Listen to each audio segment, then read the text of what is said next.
portfólio. Vamos ver esse aqui. Fala Mariane Segantini, bom dia. Olá, seja bem-vindo à Estrada do Futuro, onde conversamos semanalmente sobre a intersecção entre investimentos e tecnologia.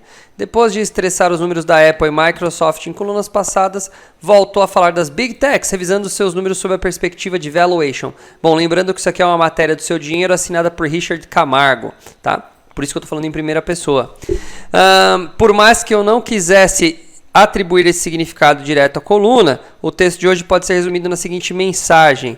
Você deveria ter nesse momento as ações ou BDRs da Amazon entre as maiores posições do seu portfólio pessoal. E abaixo explico o porquê.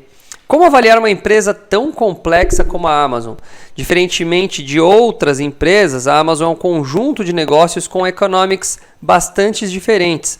Um e-commerce e infraestrutura em nuvem não tem nada a ver com um com o outro, em termos de necessidade de capital, perfil de crescimento, rentabilidade e afins. Uma alternativa a casos de empresas com esse tipo de complexidade é o método de avaliação conhecido como soma das partes.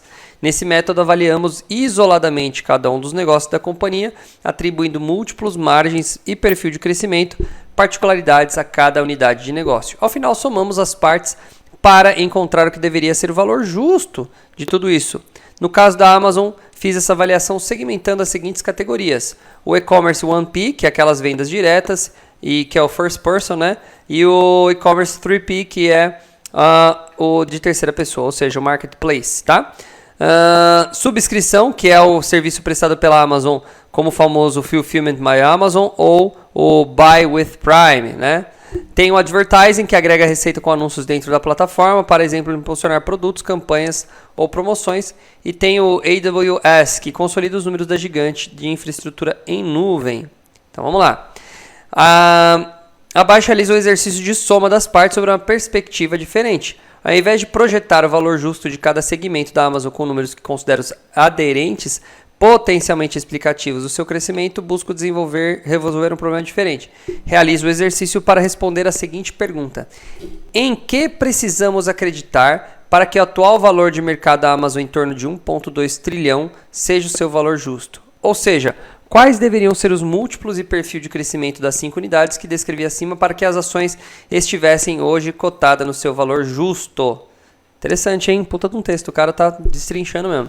Para que seu valor de mercado fosse justo, precisamos acreditar que o ritmo de crescimento do e-commerce 1P em torno de 19,5% ao ano, nos últimos 3 anos, acelerado pela pandemia, fosse igual a 0 até 2030 e que as margens do segmento fossem de apenas 1%. Por de onde ele tirou esse número? Deixa eu ler de novo. Para que seu valor de mercado fosse justo, precisamos acreditar que o ritmo de crescimento é em torno de 19,5% ao ano nos últimos 3 anos. Fosse igual a 0. O ritmo fosse igual a 0 até 2030 e que as margens do segmento fossem apenas 1%. Caramba, tá exagerando, hein? Também precisaríamos acreditar que o marketplace, a grande engine do crescimento do e-commerce, crescesse nos próximos 9 anos num ritmo médio de apenas 1/3 do crescimento dos últimos 3, com margens aproximadas de 10%. Nossa, tem que ler com calma. Também precisaríamos acreditar que o marketplace, a grande engine do crescimento, crescesse nos próximos 9 anos num ritmo médio de apenas 1/3 do crescimento, ou seja, tá 3 vezes mais. Em subscrição, onde mais de 100 bilhões investidos nos últimos 24 meses deverão trazer um enorme crescimento, precisaríamos assumir o ritmo dos últimos 3 anos, em torno de 30% ao ano, que desacelerasse para 15% e que também não houvesse nenhuma melhora nas margens. Ou seja, tudo que ele está falando assim, ela está fazendo mais do que seria necessário para valer o preço dela. Na parte de anúncios, onde a Amazon já é o maior player do mercado digital depois do Google e Facebook, precisaríamos assumir um crescimento de 30% ao ano, contra quase 50% nos últimos 3 anos. Margem operacional de 25%. Em comparação à margem operacional do Google, é mais do que o dobro. Na AWS, que consideramos um dos negócios mais seculares, lucrativos e de alto crescimento do mercado, precisaríamos assumir um crescimento de 15% ao ano. Trata-se de uma enorme desaceleração frente ao ritmo dos últimos anos. No último resultado da Amazon, divulgado há poucos dias, a AWS ainda crescia mais de 30%. Consolidando as premissas que justificam o valor justo para a Amazon, 0 crescimento no e-commerce por praticamente 10 anos, crescimento muito abaixo do esperado em ads com margens terríveis e retorno pífio dos investimentos na infraestrutura e uma desaceleração ou seja, tudo isso justificaria o preço do que está agora, mas não é isso que está acontecendo. Vamos ver. A premissa acima temos que somar mais uma. Atribuímos um múltiplo de terminal de 15 vezes o valor de firma EV sobre EBIT, que é o múltiplo para empresas maduras de baixo crescimento. 15 sobre EBIT. Como vemos no gráfico abaixo, esse múltiplo embute um desconto de quase 85% em relação ao atual. Caraca! Histórico do múltiplo EV sobre EBIT da Amazon nos últimos 5 anos. EV sobre EBIT. Então é o Enterprise Value sobre EBIT. Então é o preço sobre o EBIT. Quanto menor o preço, quanto menor o gráfico, melhor. Então, porque se tiver muito, o preço sobre EBIT, se o resultado for muito, quer dizer que a empresa está cara. É isso mesmo. Né? EV sobre EBIT. Exatamente. Então, quanto menor o resultado, mais interessante a empresa está. Então, se você considerar que em janeiro de 2018 ela chegou a estar com esse EV sobre EBIT, que não dá para ler ali, mas estava com um EV sobre EBIT alto, agora ela está na baixa, né? Ó, e você vê que tem interessante. Em resumo, considero que nesse momento o valuation atual das ações da Amazon embute um desastre operacional de longo prazo, um pessimismo imenso com investimentos realizados nos últimos anos, além de um enorme de-rating. Não à toa, as ações da Amazon deram um enorme salto após os resultados do segundo trimestre de 2022, em que a melhora operacional foi apenas marginal.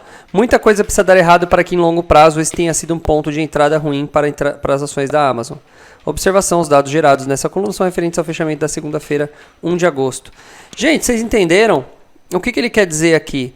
Que a maioria é o mercado, né? O mercado é a maioria das pessoas. O mercado não está enxergando essa possibilidade da Amazon. O que eles estão falando aqui? Eles estão falando que a Amazon tem se der tudo errado, ainda a Amazon tem um preço bom de entrada agora. Teria que ser muita coisa dando errado para você perder dinheiro com a Amazon no longo prazo. Você viu que ele colocou ali um prazo de 10 anos, né? Então, ele pegou os números e para poder valer o preço de agora, ele teria que desacelerar. Porque lembrando que assim, o preço de uma ação, quando o mercado vê, ele não é o preço atual, ele é o preço do potencial de negócio. Uma boa parte do preço de uma ação é o potencial futuro daquele negócio. Então, por isso que quando sai uma notícia da taxa Selic hoje, a bolsa cai na hora, né? Porque você sabe que vai afetar o futuro daquele negócio. Então, o preço de hoje de uma ação, ela já está precificando um provável futuro. Tem gente que tem mercados, né? Tem coisas que acontecem que são precificadas de maneira errônea. E aí a coisa desanda conforme foi previsto. Mas o que ele quis dizer aqui, que se você olhar o histórico do EV sobre EBIT, tá? Que é justamente o EV, o preço da empresa sobre o lucro operacional dela, né? Se você vê que ele estava ali, 15 vezes, como ele estava usando ali, tá? O histórico mostra que neste momento ela está num momento de baixa. Então há uma grande chance de crescer esse histórico aqui. Interessante essa visualização dele, apesar dele ter quebrado aqui e não trazido os números em si, né, da matéria. Eu teria que entrar para ver os números e entender o que ele está falando, mas ele tentou de uma maneira curta aqui mostrar o ponto de vista, e interessante o ponto de vista dele. Gostei da matéria.